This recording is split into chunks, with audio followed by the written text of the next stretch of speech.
So in last lecture we have covered all the wiring system. What is the house wiring or looping we have seen in the last lectures, and also we have seen the Indian electricity rules. So in this chapter further point is house wiring procedure, right? House wiring procedure. It is asked in board exams for 3 marks. So for 3 marks you have to at least write 6 points. 6 points are compulsory, then and then only you will get the full marks. Okay, now we'll see how the house wiring procedure is. So I have written some points here, so you have to just remember these points and then just make this sentence out of this and then write the further sentence. Now plan and layout. Okay, plan and layout. So it means before the construction of the or installation of electrical wires, we have to plan and we have to make the layout, right? We have to plan or we have to make the layout. So what is the sentence? Plan or layout is made which decides the location of meter, points and switchboard. So whenever we complete our civil construction or whatever the civil work is done, after that we have to make certain plan or we have to make the layout where we have to decide that where our meter will get installed, where our switchboard will get installed, right? So we have to make the layout. Second one is energy meter. So you can see the energy meter in your home also, right? So this energy meter should be installed outside the room, right? So you might have know that one person comes and he inspects our energy meter. He takes some photographs, right? So if the energy meter is installed outside the room, then what will happen? It will create low disturbance for the persons who are living inside that house, because the energy meter is outside. So that person can come, inspect that energy meter and he can go. So energy meter is to be installed outside the room. The main switch should be provided immediately after energy meter. So main switch is provided after the energy meter. Remember this, after energy meter we have to provide main switch. Fourth point is number of circuits. So depending on number of points, so if I want this 3-4 points in my one room, then depending upon the points, depending upon number of points, how many number of points you want, the location of that circuit. So this is our circuit. So this location will decide depending upon the number of points. So what is the sentence? Depending upon the number of points and their location of circuits are decided. Now distribution board. So distribution board is chosen considering the further demand. So we have to know what are the further demands. If we want to take the wiring further, what we have to do? We have to consider the further demands and we have to choose the distribution board. Fuses and switches at proper places are installed. So we have to install the fuse and switches at proper places, right? So consider this is my wall and this is my door, and it is common, you can see in everyone's home, that our switchboard is here, right? So this is our door and this is our switchboard here, right here. So whenever we enter the room, we can switch on the lights, right? Our switchboard is here, not behind the door, right? So it is here. Whenever we enter it, we can operate it, right? So switchboard is also not here. Why? Because considering the family members, if someone in a house, if there is a small child, then there will be very risky. So why? Because if he puts the finger in that live part, then he might get shocked. So the board is placed here. right? So here proper fuse and switches at proper places are installed. So now seventh point is for conduct wiring. So for conduct wiring, it should be taken up before plastering. So what does it mean? So whenever we have to do the conduct wiring, behind means the wiring that is done behind the walls which is not visible. So this wiring has to be done before plastering the walls. So these are the wiring procedure. Now we'll move to the next point. So this is also important. So this is before energizing the new electrical installations, the following test must be carried out. So in your exam, the question is, what are the different tests? What are the different tests are followed before energizing the electrical installations? So there are 5 tests that we have to follow. First one is polarity test. Second one is insulation test. Third one is continuity test, that is also called as open circuit. Fourth one is short circuit. And fifth one is earthing. So remember, these are the 5 tests that we have to conduct or we have to do before energizing the new electrical installation, right? So these are the 5 tests. First one is polarity test, second one is insulation test, third one is continuity or open circuit test, fourth one is short circuit test, fifth one is earthing. Now we'll see the test in depth. So first you have to understand, we use series test lamp. So series test lamp is used in polarity test also, to check the continuity test also, and to check the short circuit test also, and for earthing also. So first we'll see what is a series test lamp. So series test lamp is nothing but, now this consider this is lamp holder. We have to put here one bulb and this will have 2 terminals, right? So this is our series test lamp. So whatever we have to test the appliance, we have to place this series lamp there. So for the students who are new to the electrical maintenance, let me first tell you what is a series circuit and what is parallel circuit. So this is the series circuit when the appliances are connected in series. So you can see this is the series circuit. So the voltage here it will get divided, right? So the voltage in series gets divided and the current throughout the circuit is similar. Now in parallel circuit, what will happen? The voltage will remain same but the current will get divided. Okay, so this is the basic concept, series circuit and parallel circuit. So as I told you, series test lamp, it is one holder. In simple language, there is one lamp. It will have 2 terminals, right? So whenever we connect a series test lamp between any appliance, okay, whenever we connect this series test lamp between any appliance, then the brightness of that bulb will decide what type of fault it is. So it may be open circuit or it may be short circuit, right? So if we connect in series, what will happen? We have seen here the current in the series is similar and the voltage gets divided, right? So what happens when we connect any appliances with series test lamp? Power supply on what will happen? Current will be same and voltage is different. So you know, whenever we connect something in series, so this is our voltage that will get divided, okay, and the current is same.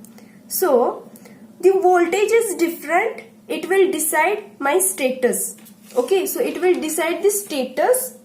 If my test lamp is glowing, if my test lamp is not glowing,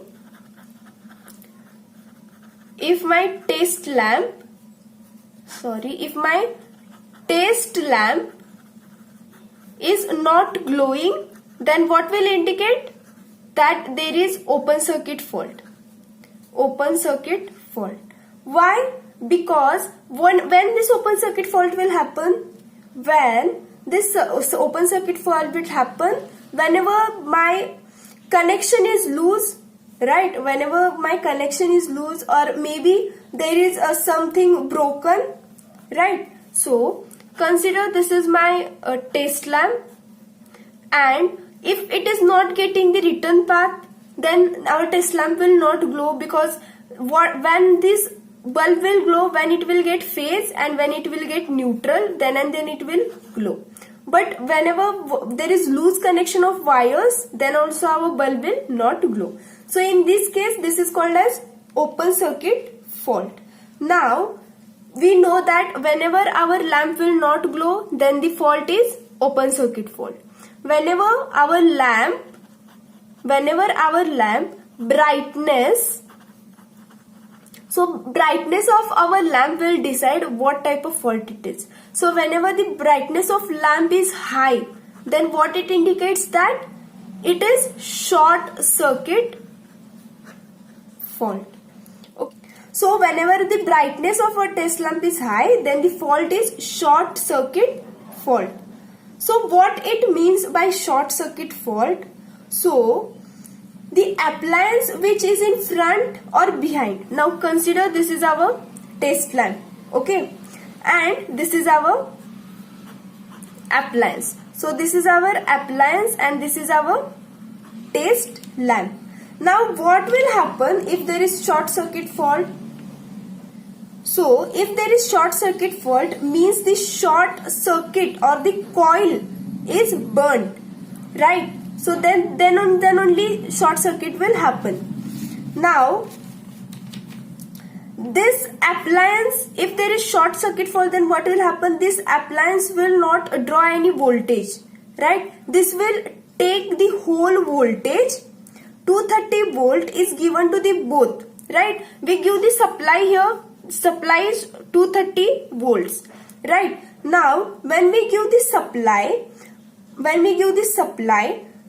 then this lamp or this appliance is not taking any voltage, right? So our appliance is not drawing any voltage. So all the voltage, so in our series voltage gets divided, but here this appliance is not taking voltage, so all the voltage will go to test lamp, and due to this what will happen? Our test lamp will glow very brightly, right? So whenever it glows very brightly, then the fault is short circuit fault. So when this short circuit fault happens, whenever there is short or the coil is burnt, short circuit happens. Now you can say in simple words, whenever our bulb will not glow, then it is open circuit fault. Whenever the bulb will glow brighter, then it is short circuit fault. Now you will say, what if the brightness of the bulb is low? Then what fault it is? So if the brightness is low, that means my voltage is getting divided between the appliance, right? So it is using the power. It means there is no fault. Okay, so whenever our brightness is low or it may be normal, then in our circuit there is no fault. So in short, what you have to remember, whenever we connect the test lamp, if the test lamp will not glow, then it is open circuit. Why? Whenever there is open circuit, that means the wire is loose or wire is not connected properly. Okay, so this is the open circuit fault. Whenever our test lamp will glow brighter, that means there is short circuit fault. So in here I have given the example. So this is appliance and this is our test lamp. So in series what happens? The voltage gets divided. So here voltage is V1, here voltage is V2. But due to short circuit, this appliance will not take any voltage. So our whole voltage is given to this our test lamp. So due to this high voltage or the whole voltage, what will happen? It will glow brighter, and due to this we can understand it is short circuit fault. And now when our bulb is little bit low or at normal condition, then there is no fault. Okay, so this is about it. Now we'll see the polarity test. Okay, now we'll start with the polarity test. So what is the mean by polarity test? So this is our socket. So these are the 3 pins. So this right one is phase, this one is neutral, and the big pin is given for the earthing, right? So if we want to check, what we want to check, if you want to check the polarity, that means the right side is getting phase, or this is neutral, or this is earthing, then what we are going to do, we have to take the polarity test. Now what we require to check the polarity test, as I told earlier, we require series test lamp.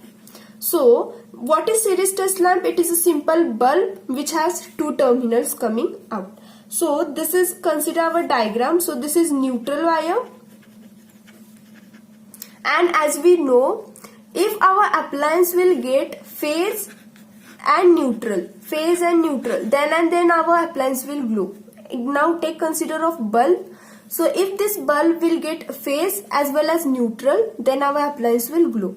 If our appliance will get phase and earth or ground, then also it will glow. Why? Because to flow the current, what we require? We require one higher potential and lower potential. So higher potential is phase, and at low potential is neutral or earth, right? So whenever the combination happens, phase neutral, then our bulb will glow. Phase earth, then bulb will glow. Now consider this diagram. So this is our neutral wire given to the bulb, and the phase wire is given to the switch. So this is the phase wire given to the switch. We have learnt in Indian electricity rules that phase wire always goes to the switch. So this is our switch. And now from here, this will go to our test lamp. So now consider example. So this is our test lamp. Okay. So test lamp has 2 terminals, right? So one terminal is given to the 1 point and other is given to the earth, right? So this is how our test lamp is connected between the appliance which has to be tested. Now we have to take test of this lamp, right? So now the phase wire is given to the switch and the other neutral wire is given to the bulb itself. So now whenever we close this, what will happen? This phase will come here. From here it will go to this bulb. And similarly for this phase will come here and it will go to this our test lamp, right? Now the neutral wire will come from here and it has gone to this bulb. So this bulb will glow. And for this the phase wire is also coming and we have given the other terminal to the earth. So our this bulb will also glow, right? Now so our test lamp will glow here. So from this what we understood, the test lamp will glow. Test lamp will glow. The test lamp connected in series for the appliance, whatever we have to take the polarity test. The test lamp will glow on the live conductor of the wire in the switch. If there is a live wire present in this switch, then and then only our test lamp will glow. So to check the live wire is present or not in our switch, we do this polarity test. Now consider one example similar. So this is our lamp, this is switch, right?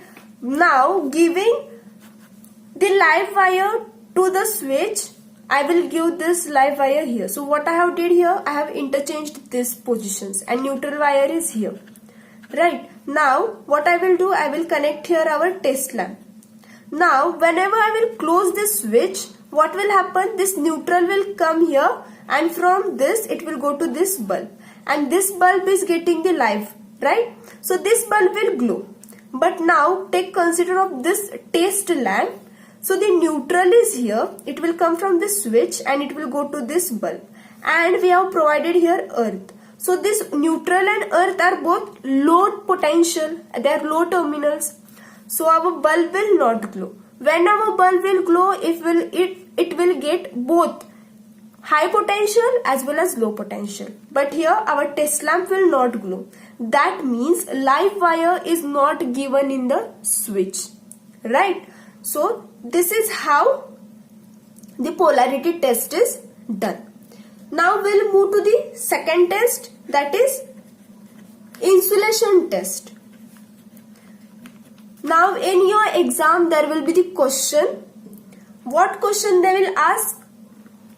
What is the device or which is the device used to check the insulation? So the answer is Megger, right? Remember this, we use Megger to check the insulation, right? So now we'll first see what and how does the Megger works. So this is the diagram of the Megger. So Megger is basically a square device, electrical device. It has two terminals. Okay, one is L and other is E. This is for live. In L, we have to connect the L terminal to the live part. Megger has one handle. So this is the handle. So we have to rotate this handle up to 160 RPM speed, right? We have to rotate this handle up to 160 RPM speed. When we rotate this handle, what will happen? There will be electricity generated between these two terminals, right? And on this Megger there is one display. So this display is from 0 to infinity. So this display is from 0 to infinity, and in between there is resistance value. Okay, so from first we'll see. So the Megger has this square shape. It has two terminals. One is L, other is E. Okay. Now it has one handle. Whenever we rotate this handle up to 160 RPM speed, theoretically, then what will happen? Electricity will be, right? It has one display, this from 0 to infinity. So, and it has resistance values here.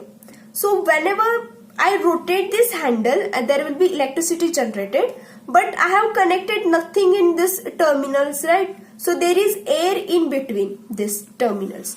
Then this air is in between. Then what will happen? Air has high resistance. Okay, the air has high resistance. So on the display of this Megger, what will happen? The display will go to infinity because the resistance of air is very high. So it will show the infinity. Okay. Now whenever I connect the superconductor, that means the superconductor will have zero resistance. So whenever I connect the superconductor here, then what will happen? The Megger, the display what will show? 0 because it has zero resistance. When I connect the conductor has a little bit resistance. So whenever I connect it here, then what will happen? It will show some resistance value. Okay, so this is the Megger. Now we'll see how the insulation test is done. So this is the diagram. So this is the diagram of the insulation test. So here you can see there are two types of insulation tests. The first type is insulation test between conductors and insulation test between conductor and earth. So now here you can see, here is the Megger, right? So this is the Megger. This is the distribution box. These are the fuses and these are the lamps. These are the switches. So the diagrams in both types are similar. There is a bit change. We'll see. So in insulation test between conductors, what is the procedure? So the Megger terminal, one Megger terminal, that is L terminal, is connected to the live part and other terminal is connected to the neutral. Okay, so you have to write this. The terminals are connected between the L and neutral, live part and neutral.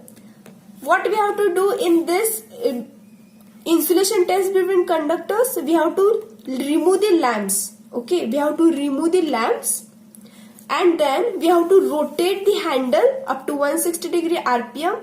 Then what will happen? It will display some reading on the Megger. And in this test, what is this test? Insulation test for conductor to earth.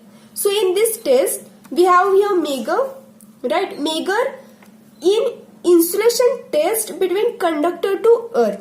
So one terminal, L terminal, is connected to the conductor, and here you can see our distribution box is provided with earthing, right? So what we have to do? We have to connect the another terminal to the earthing. That means we have to connect it to the box, right? So this is the diagram, and here we removed the bulb, but here we have to keep the bulb in their position.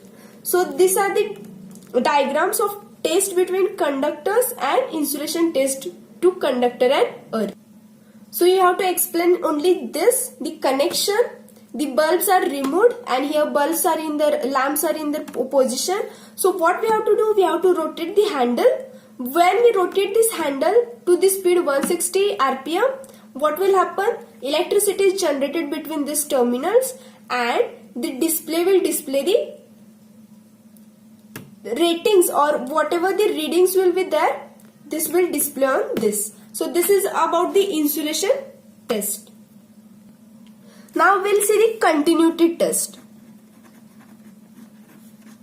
or it is also called as open circuit test. Okay, now this open circuit or continuity test is checked by two. So this is checked by Megger also, and it is also checked by the series test lamp. So we have discussed about series test lamp. So what we do in series test lamp?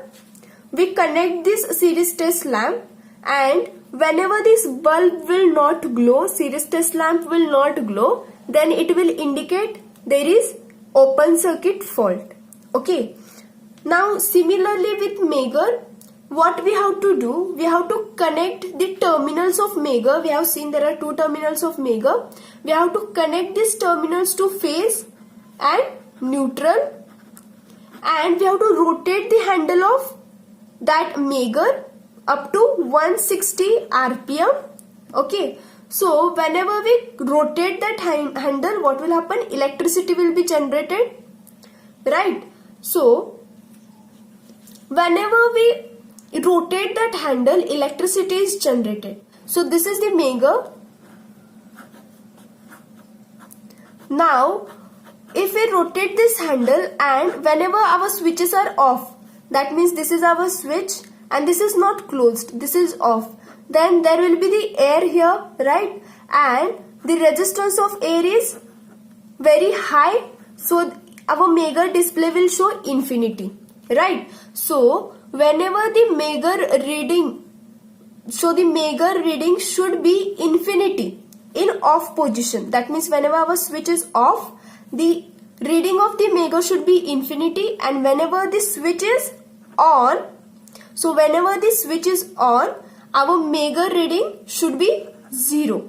Then the continuity is okay. So this is the continuity test. So while operating this test on Megger, what we have to do? We have to connect one terminal to phase, one terminal to neutral. Whenever we rotate this handle of Megger, there will be electricity generated between these two terminals. So whenever our switch is open, that is whenever switch is off position, then our Megger reading or the display should show infinity whenever the switch position is off, and whenever switch position is on, then it should show 0, right? So this is about the continuity test. Similar short circuit test. So in this continuity test, what we did, whenever switch is off, it should show infinity. Whenever switch is on, it should show 0. So similar test is done to check the short circuit test. So here what we do, whenever the position of switch is off, then the mega should read 0, and whenever this position is in on, there is no need to see this, just see this, whenever the position is off, then it should show 0, right? So this is opposite to this. Short circuit means what? The phase and neutral will get attached to each other, right? So this is called short circuit. So in short circuit, what will happen? This phase and neutral will come here. They will be short circuited. So our mega will have reading 0. So now just remember, in continuity test, whenever our switch is off, then the reading of our mega should be infinity. Whenever the switch is on, the mega reading should be 0. And in short circuit test, whenever the switch is off, our mega reading should be 0. So this is about continuity and short circuit test using mega. And we have also seen series test lamp. So in series test lamp, if the short circuit is there, then what will happen? Our bulb will glow brighter, right? Now we'll see the earthing system. So in this earthing system, what we have to do, we have to take a series test lamp. Okay, so this is our socket, this is earthing, this is phase, and this is neutral. Now what we have to do, so one terminal of our series test lamp is put in the live wire and other terminal is put in this earth terminal. So this is our lamp. So this is our lamp. So this is how we have to connect this. Now whenever we turn on the switch, then what has to, if the bulb or test lamp glows, whenever our test lamp will glow, then this will indicate that our earthing is provided good or the earthing is satisfactory. When our bulb will glow dim, then the earthing is weak.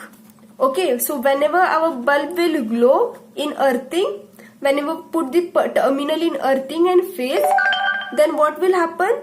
The bulb, if the bulb glows, then the earthing is excellent. If the bulb is dim, then what is the earthing is weak. And if bulb will not glow, then what is earthing? What will earthing is 0. There is no earthing provided here. So this is about the earthing. Now we have seen the test, what we have to do in that test. We'll see what are the types of overhead line conductors. Okay, now we'll see types of overhead line conductors. So what are the types, or what is the overhead line? That means you can see on the road that these are the cables, they are going from one pole to the another. So these are overhead lines. So what are the conductors, or what are the types of overhead line conductors? So first one is, what are the conductors? We'll see. So first one is copper, second one is AAC, third one is ACSR, fourth one is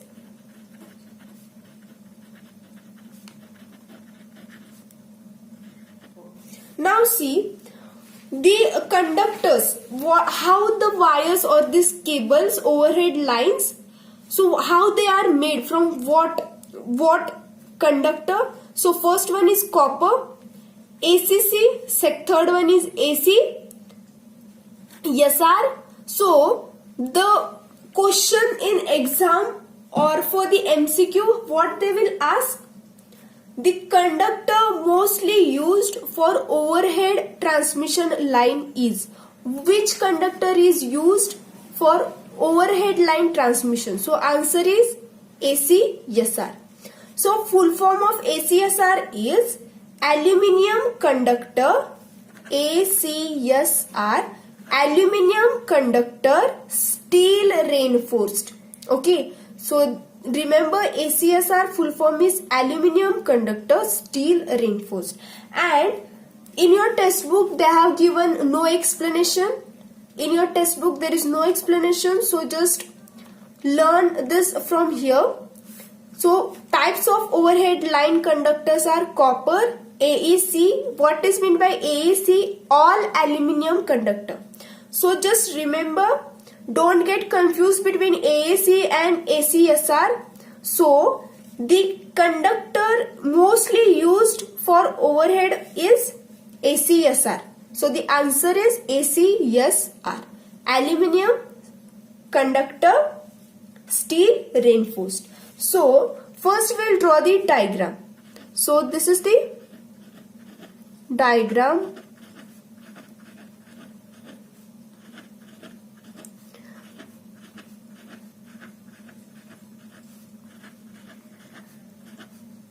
So now this colored part, okay, so this colored part is steel strands. Okay, so these are steel strands and these are aluminium strands.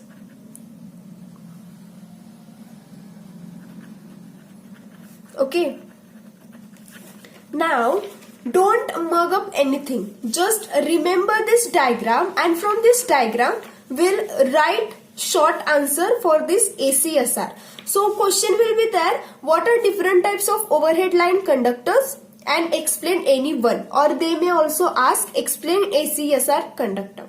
So we'll just see for ACSR conductor. Okay, so first you have to write ACSR full form. So what is the full form? Aluminium conductor steel reinforced.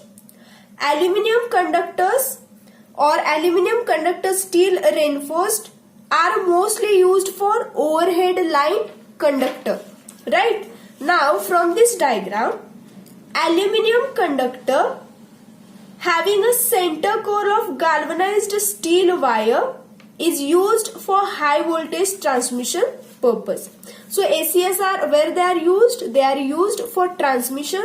So in here also the transmission is done through these cables from one pole. It will go to another likewise. So from these wires, transmission of electricity is done. So in ACSR, high voltage transmission is done through this ACSR. Now from this diagram, what the sentence is saying, an aluminium conductor. So this which I have not shaded, right? So this aluminium conductor having center core. So this is the center. So the having center core of galvanized steel. So this steel is galvanized steel. Okay. So this is used for high voltage transmission purpose. So from this diagram you have to build one sentence. Aluminium conductor. So these are the aluminium conductors which are not shaded. These are aluminium conductors having center core. This is the center core, having center core of galvanized steel. Of galvanized steel is used for high voltage transmission. Okay, so now next one is, this is done to increase the tensile strength of aluminium conductor. So why we do this type of construction? Because after doing this type of construction, what happens? The tensile strength. Okay, the tensile strength of aluminium conductor. So this tensile strength of aluminium conductor is increased. Okay. So whenever we apply force or anything to this, then what will happen? It can bear this force. So this is called, it can bear or it can increase the tensile strength of this aluminium conductor. Now last point is what? Galvanized steel core. So this is our galvanized steel core. It is covered by one or more strands of aluminium wire. So you can see in the diagram here itself, this steel, galvanized steel is covered by one or more strands. So this is the first layer, this is second layer. So one or more strands of aluminium wire. So this is what you have to write in ACSR. Now in this chapter, the insulators which are used for transmission line or different purposes are given here. So I will write the insulators here, types of insulators.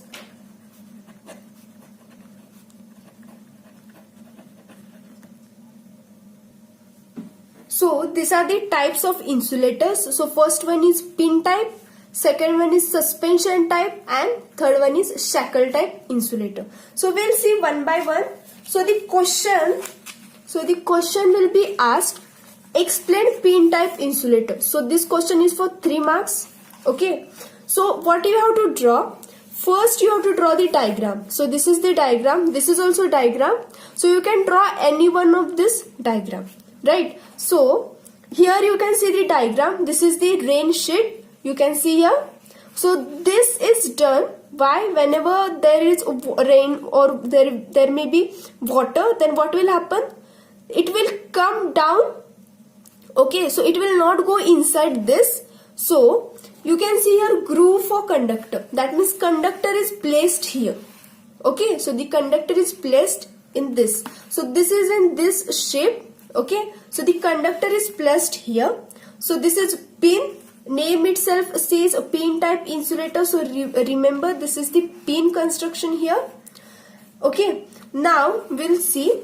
So you can draw this diagram also or this diagram also. Okay, so just you can draw any one.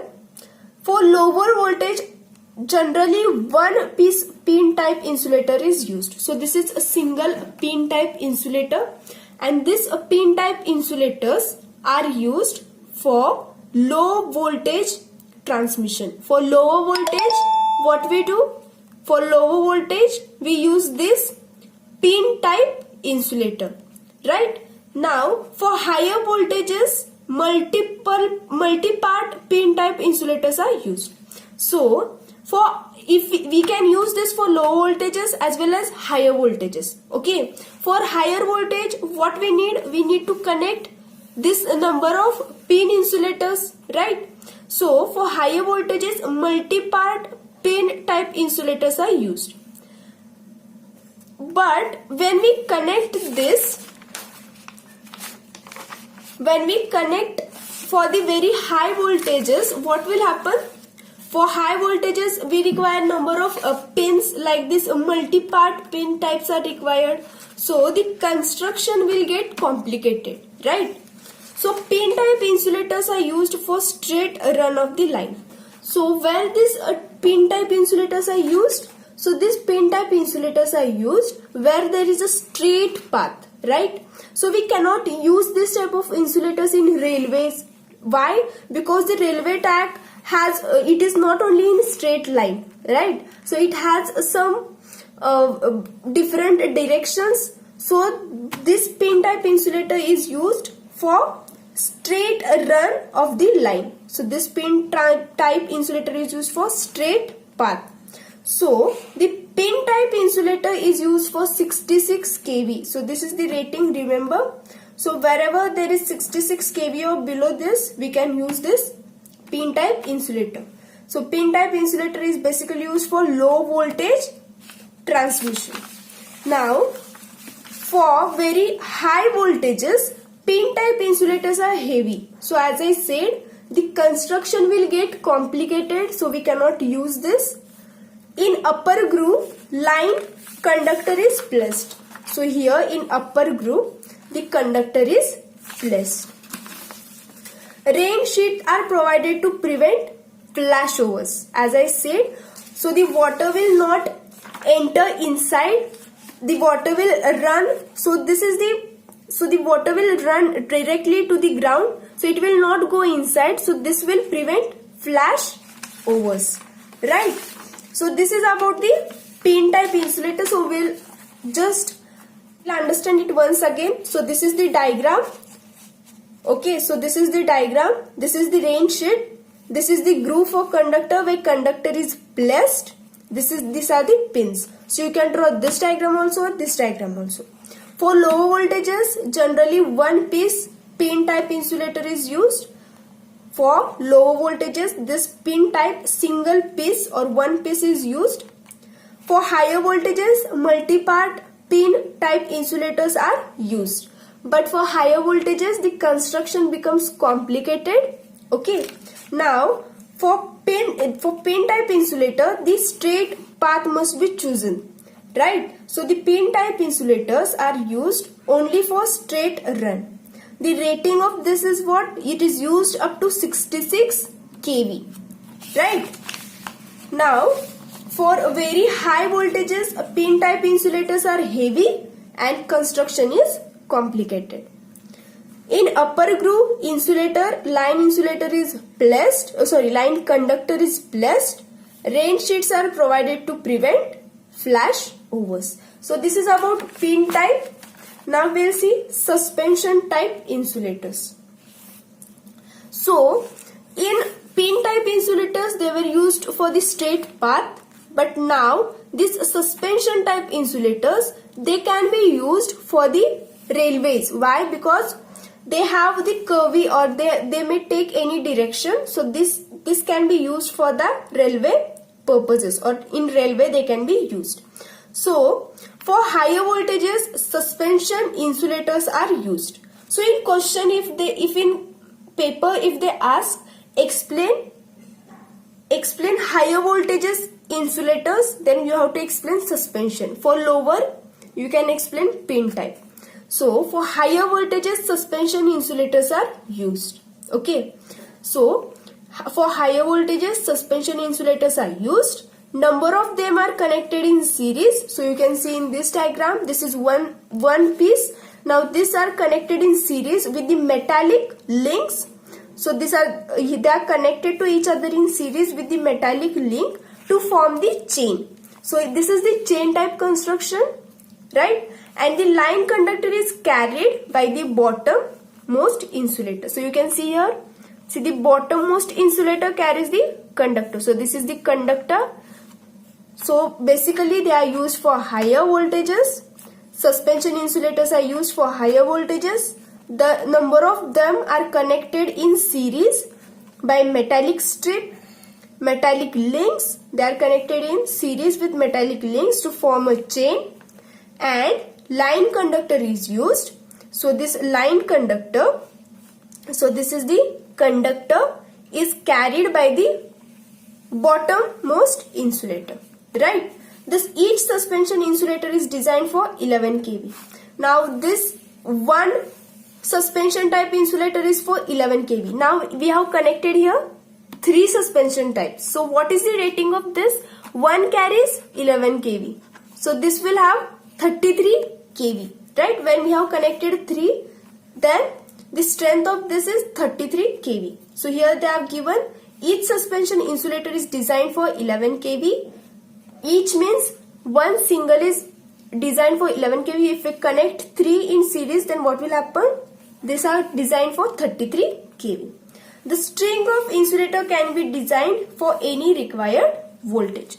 So as I said, one is for 11 kV. So if you want 66 kV, then what we'll do? We'll connect 6 similar way, right? So we can design it for any required voltage. In case of failure of one insulator, replacement is easy. So these are formed in chain. These are all in series.